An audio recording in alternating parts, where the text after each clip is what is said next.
Hi, it's Julia from Nourish with Nature Farm, and I'm coming to you from the kitchen because today I want to share my favorite easy weeknight thing to cook, and that's our boneless pork chops. And I love to pull these out. They're probably one of the most underappreciated cuts of meat that we carry and have in our farm store.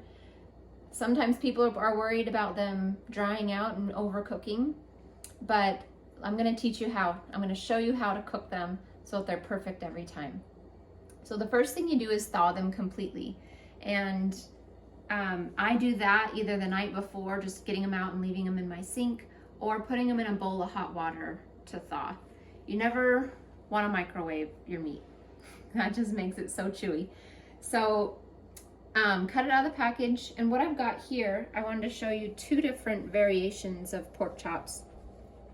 These ones here, they're just from a little bit different place on the pig's loin, but they have a little bit more fat in between the muscles, and they also have a little bit different types of muscle groups. So if you're looking for like more of a bold and robust flavor and a little bit more fat that keeps the meat moist while you cook it, these are good options. Okay, and these other pork chops are a little bit more like what you might see typically. They've got the great big loin eye, and then they've got the fat around the edge. This is back fat, and I think this fat, we asked the butcher to leave it on. It adds a lot of moisture and a lot of flavor to the chop, and really helps keep it moist in the pan.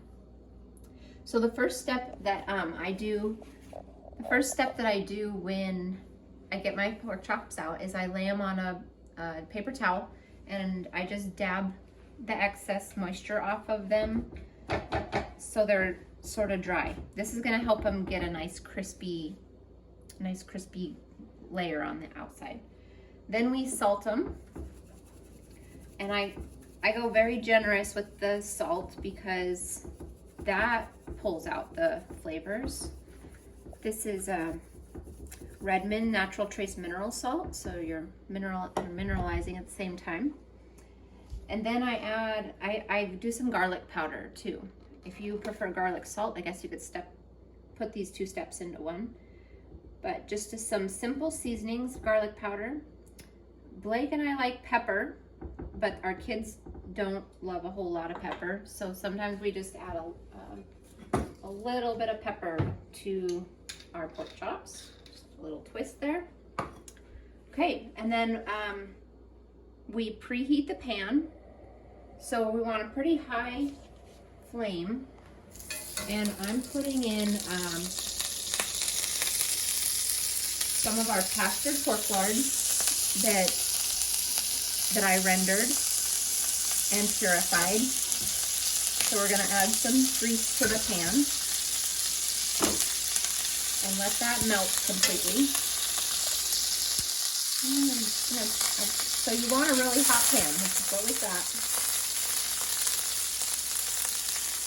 When that's completely melted, we're going to put the pork chops in face down and get them cooking.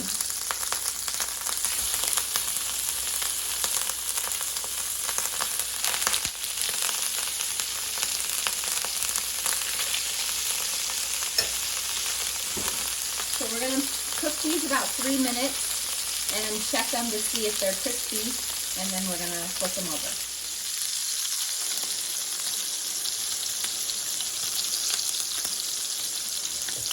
Okay, so it's been about 3 minutes.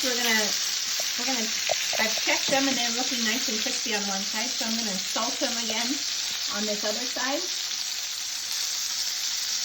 You can do pepper and garlic powder too if you want, but I'm just going to skip it because they're ready to turn.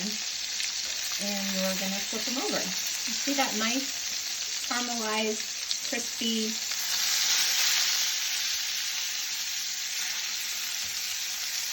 crust that they've got. Okay, another 3 minutes and then we'll show you the end product. Okay, so it's been 3 minutes on high heat, medium high heat. I'm going to turn the flame off. And we're gonna check our pork chop. We've got kind of equal browning on both sides. We're gonna transfer them to a plate. And we're going to let them rest. Transfer to a clean plate. And then we're going to cover with an upside down plate.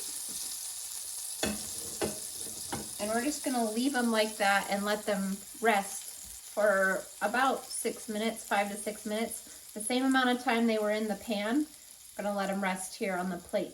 And while they're resting, we can get our sides together. We're gonna have a green salad and a macaroni salad with some crusty sourdough bread for dinner. So that's how you cook the perfect pork chop. A lot of it is just simple, easy ingredients, and it'll turn out moist every time. So grab some pork chops from our farm store.